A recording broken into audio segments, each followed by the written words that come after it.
Welcome back to another deep dive into the world of DFC books. It's great to be here. It is fantastic to have you here with us. And, before we even crack the spine of today's book, I have a small but a very important favor to ask. We absolutely love tailoring these deep dives to exactly what you want to learn about. So please, jump into the comment section right now. Yeah, like right this second. Do it now. And let us know if there are any specific books, authors, or literary mysteries you want us to cover in future episodes. It really does help us out. We want to make sure we're pulling the books off the shelves that you actually want to explore. We read every single one, and your requests are what drive the show, truly. We've had some great suggestions lately, and today's topic is, it's actually one that people have been circling for a while. Exactly. But for today, we are pulling down a heavy one, a massive one. Oh, yeah. We're talking about a book that isn't really just a book. It's more like a life support system made of paper. That is actually a surprisingly accurate description. I like that. We are talking about Leaves of Grass by Walt Whitman. Now, if you're listening to this and thinking, oh, I know that one, it's that book of poetry from high school English class, I need you to just, pause that thought. Put it on a shelf for a minute. Because the version we're diving into today isn't just a collection of nice rhymes about trees or clouds. Far from it. In fact, if you go into this expecting nice rhymes, you are going to be very confused. Yeah, you will. This is a living, breathing entity that grew, mutated, and aged alongside its author for nearly 40 years. It really did. It's a book that has a childhood, a rebellious adolescence, a traumatic middle age during a war, and then a final reflective old age. It is unique in American literature for that very reason. I mean, usually when we talk about a book, we're talking about a novel with a static plot. Right. It's a finished object. Exactly. You write The Great Gatsby, you publish it, and it stays The Great Gatsby forever. But Leaves of Grass is different. It's a lifelong project. Right. Whitman published the first edition in 1855, and he just kept republishing, rearranging, and expanding it until his death in 1892. So, in a way, reading this book is like watching a time-lapse video of a man's soul in the soul of the United States over the second half of the 19th century. Precisely. It mirrors the history of the United States from that pre-Civil War tension through the explosion of the war itself, the morning of Lincoln, and then right into the Industrial Gilded Age. Wow. The book evolves as the country evolves. It's incredible. So here's our mission for this deep dive. We aren't just going to read some poems. We're going to unpack the characters of this book. And yes, there are characters, including Whitman himself, the American people, and the soul. They're all in there. We're going to track the major events that shaped the text, like the 1855 explosion of the first edition and, the trauma of the Civil War. And we are drawing from some incredible source material today. We have the text of the 1855 first edition, which is its own wild thing. Then we have the final authorized deathbed edition from 1891-92. And we're also using the extensive biographical notes and introduction by the scholar Karen Carbiner. So buckle up. We are about to walk through the life of Walt Whitman, but we're doing it through the pages of the book that he essentially merged his own identity with. He really did. Let's start at the very beginning. Section 1. The main character. And I don't mean a fictional protagonist. I mean the Walt persona. Right. To understand the Walt persona, we have to transport ourselves back to July 4th, 1855. Okay. That's when the first edition appears in a shop on Fulton Street in Brooklyn, New York. And we really need to look at the physical object itself because it tells a story before you even read a single word. Right, because this didn't look like a normal poetry book from 1855, did it? I've seen pictures of the first edition, and it looks huge. Not at all standard. No, it was a slim volume, only 12 poems, but it was large in dimensions, about 9 by 12 inches, which is a really unusual shape. Kind of like a textbook or something. Almost like a workbook or a legal ledger. It demanded space on the table, but the cover is what grabs you. The green cover. A deep green, yeah. Exploring this motif of nature right away. And the letters of the title, Leaves of Grass, were stamped in gold. But they weren't just, standard block letters. Oh, the letters themselves looked like they were sprouting. Exactly. The font was designed to look like roots and leaves intertwining. It was organic. The text was literally growing out of the cover. Yeah. It signaled to the reader immediately, this isn't manufactured, this is grown. But there was one massive, glaring omission on that cover. There was no author name. Nothing. Zero. You pick up this book, you see Leaves of Grass, you see the green and gold, but you don't see by Walt Whitman. That is such a power move. Or a mystery move. It's a choice. But while there wasn't a name, there was a picture, a frontispiece. And this picture is, well, it's a vibe. It certainly is a vibe. It's probably the most famous author photo in American history, I'd say. Okay, so describe this guy for us, because he does not look like the standard 19th century intellectual. Not at all. I mean, if you picture a poet from the 1850s like Henry Wadsworth Longfellow or Alfred Lord Tennyson, you probably picture a man in a stiff suit, maybe sitting in a library. Right, looking very refined. Very refined, looking away from the camera, perhaps contemplating a bust of Homer. Yeah. This image in Leaves of Grass is the complete opposite. It's an engraving of a man. He's about 35 years old. He's wearing rough, working-class clothes. He's got his hat on, right? Which is a thing. Yes, a slouch hat, and it's cocked to the side.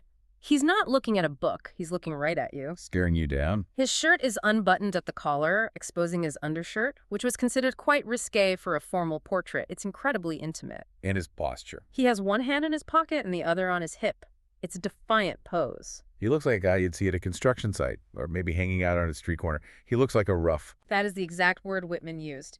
He wanted to present himself not as a refined man of letters, separate from the people, but as one of the people. A worker, a loafer, Yeah. someone who lives in the real world, not in an ivory tower.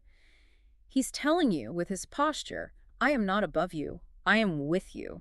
And this visual leads us right into the text, because when he finally does introduce himself in the poem, which later became Song of Myself, he describes this character with some incredible adjectives. Oh, yeah. I love this line. Walt Whitman, an American, one of the roughs, a cosmos. A cosmos, K-O-S-M-O-S. That is such a key concept. It sounds huge, like he's saying he's a galaxy. That's exactly what he's saying. He means he is a universe unto himself. He contains multitudes. But listen to how he describes this cosmos. Okay. He says he is disorderly, fleshy, and sensual, eating, drinking, and breeding. Eating, drinking, and breeding. Yeah. He is not shy about the biological functions at all. No. And he goes on, no sentimentalist, no stander above men and women, or apart from them, no more modest than immodest. So he's tearing down the hierarchy. Absolutely. In 1855, poets were often seen as these, moral guides standing on a pedestal delivering wisdom from on high. Mm-hmm. Whitman kicks the pedestal over. He says, I am down here in the mud and the sweat with you. And what's fascinating is that this ref persona, this hat-wearing, unbuttoned shirt guy, Yeah. was a bit of a construction itself, right? Because who was the real Walt Whitman? Right. Was he actually just hanging out on corners? Well, the biographical reality is a bit more complex, of course. The character of Walt in the book is a projection, an ideal. The real man was born in 1819 in West Hills, Long Island. Okay. His father, Walter Whitman Sr., was a carpenter, so the working class roots were very real. But Walt wasn't just an uneducated laborer. No, he was a journalist. A very active journalist, an editor, a printer, and yes, a house builder for a time. Yeah. He was deeply involved in the intellectual and political life of Brooklyn and Manhattan. So he wore suits. He wore suits, he went to the opera, but Yeah. his background was, it was difficult. He was one of 9 children. And the family history is pretty tragic. This wasn't a happy, stable home, from what I've read. It is heavy. The Carabiner notes point out that he was surrounded by instability. I mean, one brother, Eddie, was mentally disabled. Another, Jesse, ended up in an insane asylum. Wow. His brother, Andrew, died young of alcoholism and tuberculosis. His sister, Hannah, was in an abusive marriage. It was a lot. So when he writes about suffering or madness or the struggles of the common people, he isn't just observing it from a carriage window. No. He is living it in his own living room. Exactly. He absorbed all of that dysfunction and struggle, and that feeds into the other major character in this book. We have the Walt persona, the I of the book. Right. But the I is constantly transforming into us. The American people. Yes. The supporting cast, if you will, though they are much more than supporting. Whitman fills the book with these long lists, which scholars call catalogs. I love the catalogs. They're amazing. Sometimes you just have to let them wash over you. He lists everyone. It's cinematic. It's like a cinematic montage. Everyone. He lists the slave, the prostitute, the president, the mechanic, the bus driver, the opera singer, and he doesn't just list them, he becomes them. Yeah. There's a famous line where he says, "I receive them the same." He refuses to judge. In his poetry, the President of the United States and a common prostitute are given equal weight and equal dignity. That is radical now, but in 1855, that must have been mind-blowing. It was revolutionary. He was trying to create a democratic poetry. If the United States was a democracy where everyone was equal, he needed a poetic form that treated everyone as equal. Which explains the free verse. That is why he doesn't use complex rhyme schemes or meters that you need a university education to appreciate. He writes in free verse. It sounds like speech. It does. It sounds like a sermon or a conversation. It's for everyone. So we have the stage set. 1855, a green book, no name, a picture of a rough guy, and a philosophy that says, I am everyone. Pretty much. Let's move to section 2. The first chapter of this book's life, Yeah. the 1855 explosion. Explosion might be a strong word for the immediate public reaction, which was silence. Right. It was released on July 4th, 1855, Independence Day, naturally. And crickets. Mostly crickets, yeah. It received very little notice initially. It was self-published. Whitman even helped set the type himself at the print shop. So no big marketing campaign. No, it wasn't backed by a big publishing house. But there was one explosion, one reaction that changed everything. The letter from Ralph Waldo Emerson. We cannot overstate how important Ralph Waldo Emerson was in 1855. He was the guy. He was the intellectual godfather of America. He was the leader of the Transcendentalists. He was the guy. If Emerson liked you, you were made. If he ignored you, you didn't exist. And Whitman just, sent him a copy? Cold called him, essentially. He did. He mailed a copy to Emerson in Concord, Massachusetts. And Emerson, surprisingly, read it. Wow. And he wrote back a letter that Whitman carried around in his pocket like a golden ticket. Emerson wrote, I greet you at the beginning of a great career, which yet must have had a long foreground somewhere for such a start. I greet you at the beginning of a great career. Imagine getting that letter from your hero. Oh my God. Whitman must have been over the moon. He was so over the moon that in the next edition, he actually printed that quote on the spine of the book in gold letters. Wait, did he ask for permission? No, he certainly did not. It was a classic Whitman move. A little bit of shameless self-promotion never hurt anyone. I love that. Emerson was reportedly a bit annoyed, but he recognized the genius. But Emerson was responding to the power of the work, specifically the poem that would later be titled Song of Myself. This is the core text of the 1855 edition. If you only read one thing by Whitman, it has to be Song of Myself. Absolutely. It establishes the entire philosophy of the book. Oh. And there is one scene in particular that really explains the title, Leaves of Grass. This is the heart of the philosophy. It's section 6 of the poem. A child comes up to the narrator with his hands full of grass and asks, "What is the grass?" And it's such a simple question, but it stumps him. He says, how could I answer the child? I do not know what it is any more than he. But then he starts to guess, and his guesses unlock the meaning of the universe. It's beautiful. Let's look at those guesses. First, he says, I guess it must be the flag of my disposition, out of hopeful green stuff woven. So, guess number 1, grass represents his own internal state, his optimism, his nature. Hopeful green stuff. Yeah, it was hopeful green stuff. Then he gets more mystical. He says, or I guess it is the handkerchief of the Lord. That is such a beautiful image. A handkerchief dropped by a flirting lover. Oh. In this case, God intentionally dropped, so we would pick it up, see the initials in the corner, and ask, whose is this? So the physical world is a clue. It suggests that the physical world is just a hint, a clue to the divine owner. Yeah. And then he gets political. Or I guess it is a uniform hieroglyphic. This goes back to democracy. Grass grows everywhere. Right. It grows the same in the Queen's garden as it does in the poor man's yard. Whitman writes, sprouting alike in broad zones and narrow zones, growing among black folks as among white, I give them the same, I receive them the same. That line, growing among black folks as among white, is crucial for 1855. Oh, hugely. We are 6 years away from the Civil War. Slavery is the defining issue of the age. And here is Whitman saying, nature doesn't discriminate. The grass doesn't care about your race. Exactly. It's a powerful anti-hierarchical statement. And then he moves to the final and perhaps most profound image. He looks at the grass and says, and now it seems to me the beautiful uncut hair of graves. The uncut hair of graves. That gives me chills every time I read it. It connects life and death, The grass feeds on the soil, which is composed of the dead. Right. The dead don't just disappear, they are recycled into new life. They become the grass. So when you walk on the grass, you're walking on your ancestors. You are touching the breasts of young men and mothers' laps. So death isn't the end. It's just a transfer. Perpetual transfers and promotions, as he calls it. This is why the book is called Leaves of Grass. Leaves are the pages of the book, but grass is the content, the common, democratic, living, dying, regenerating stuff of existence. So 1855 is the launch. He establishes the persona, the philosophy, and the style. But as he keeps writing, things get complicated. They do. And by complicated, I mean controversial. Yeah. Let's move to section 3, the scandalous chapters. The 1856 and 1860 editions saw the book expand significantly. Whitman was writing furiously. But as he added more poems, he started venturing into territories that polite society simply did not discuss. We are talking about sex. We are definitely talking about sex, and the reaction was intense. Critics called it gross obscenity. Wow. One critic in London famously wrote that the author deserved the public executioner's whip. Ouch. The whip? That seems extreme for poetry. They felt he was degrading literature. I mean, you have to remember, this is the Victorian era. Bodies were covered, functions were hidden. Right. And here comes Whitman declaring himself the poet of the body as well as the poet of the soul. This brings us to the section called Children of Adam. Yes. Children of Adam focuses on heterosexual love, procreation, and the physical body.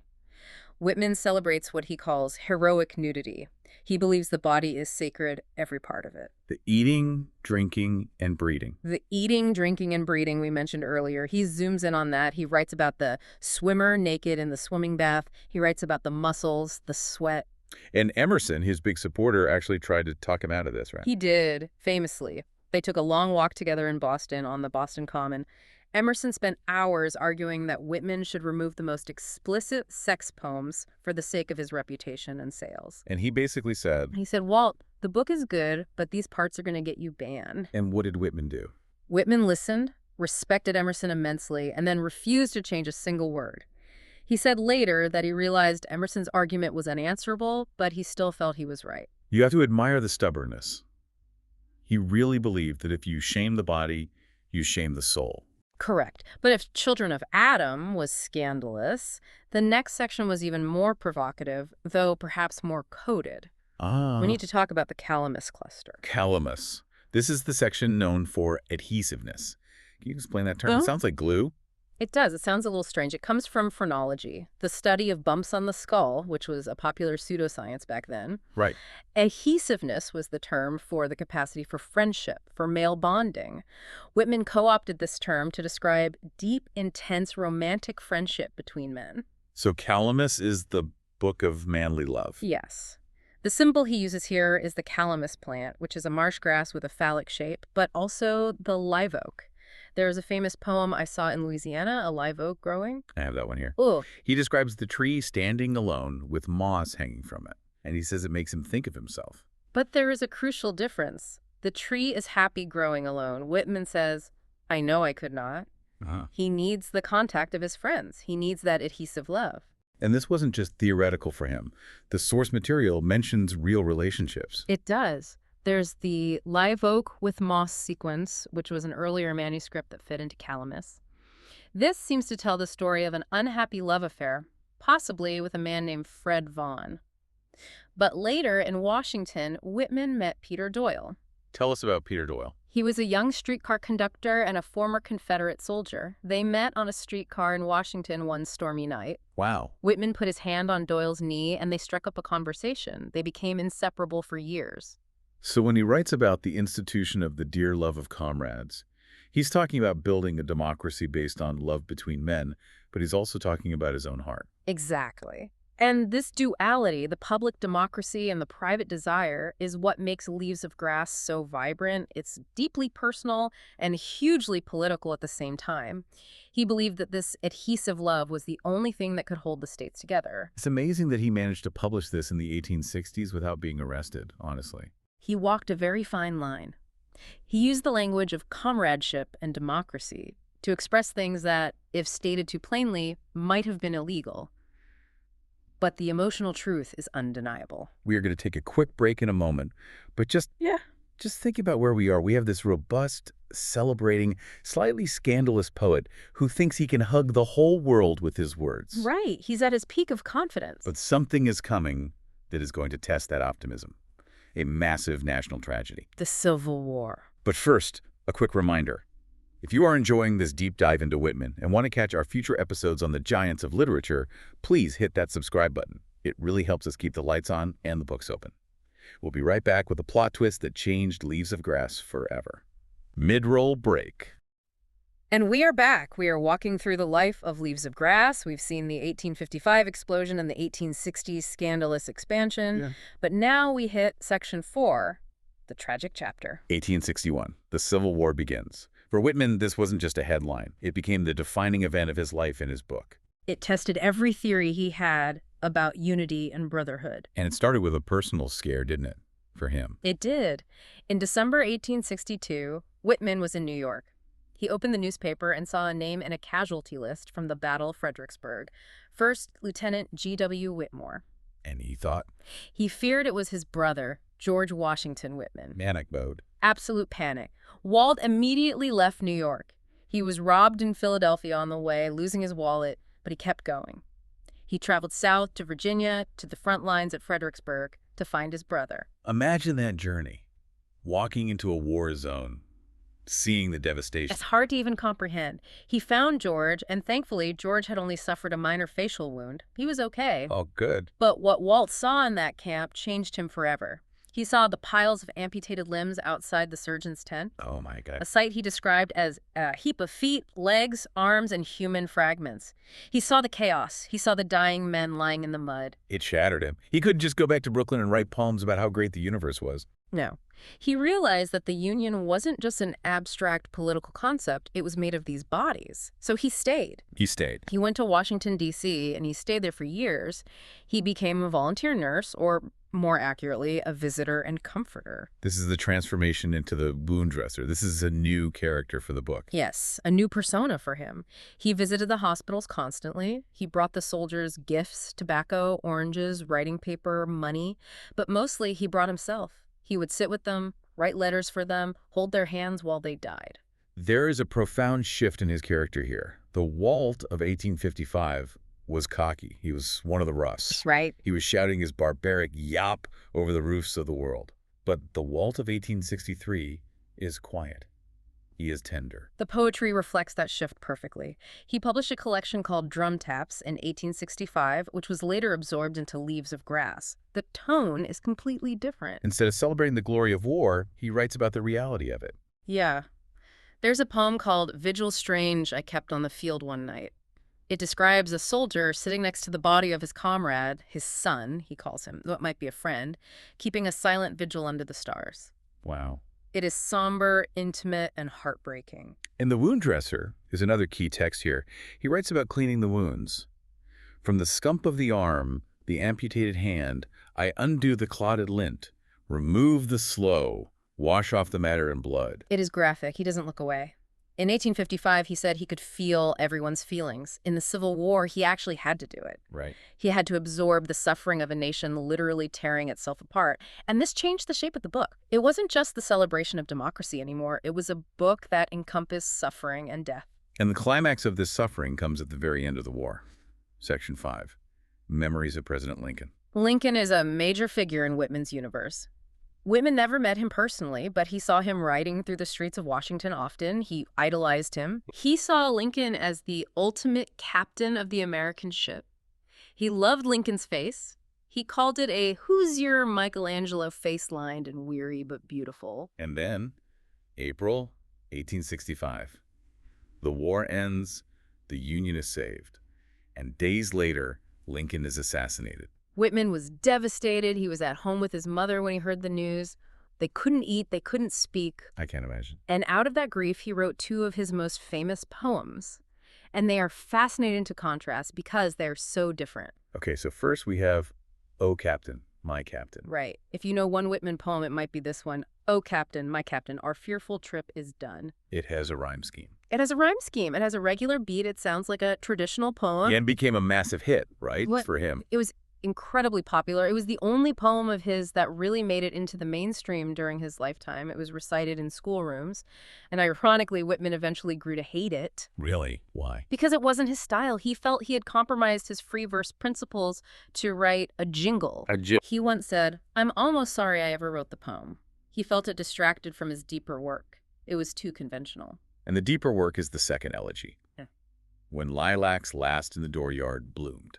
This is the masterpiece. It is a long, complex meditation on grief. He doesn't even mention Lincoln by name in the poem. Right. Instead, he weaves together three symbols. Let's break down the symbols. First, the lilac. The lilac was blooming in April when Lincoln died. Whitman connects the scent of the lilac to the memory of the death. It represents the love of the people. Okay. Second, the western star. That's Venus, the evening star. It was drooping low in the sky that spring. To Whitman, it represented the fallen president. And the third symbol, the hermit thrush. A bird singing a solitary song in the swamp. The bird represents the poet trying to make sense of death. So it's a much more complex poem. Lilacs is about how the entire country processed the trauma of losing its father figure. It is not just about a captain dying on a deck. It is about the debris of all the slain soldiers and how the living have to keep going. But even in O Captain, that visual of the bleeding drops of red on the deck where the captain lies, it captures the shock of the moment. It does. The victory is won, the war is over, but the leader is dead on the floor. Fallen cold and dead. It captures the terrible irony of the Civil War victory. The price was the captain's life. So, the war ends, the captain is dead, Whitman is aging, he's seen the worst of humanity and the best. Now we move to section 6, the final chapter, the deathbed edition. In 1873, Whitman suffered a stroke. He was partially paralyzed. He had to leave Washington and move to Camden, New Jersey to live with his brother George. Wow, full circle. The same brother he had gone to find in the war. This is the era of the good gray poet. Yes. He became this sage-like figure with the long white beard that we see in the later photographs. He spent his final years, nearly 2 decades, constantly rearranging leaves of grass. Right. He lived in a room that was just a sea of papers. This is what we meant at the beginning about the book being a life project. He didn't just write a sequel. He kept opening up the old book and stuffing new things in. He called them annexes, like building an addition onto a house. He added sections called Sands at 70 and Goodbye, My Fancy. I like Sands at 70. It acknowledges that time is running out. The hourglass is almost empty. The poems in these sections are shorter. They are often about physical decline, about saying goodbye, but the spirit is still there. He is still curious. He is still looking at the world. He's still Whitman. He writes about his constipation, his inability to move, but he accepts it as part of the cosmos. And he was obsessed with getting the book exactly right before he died. He was. He supervised the 1891-92 edition from his sickbed.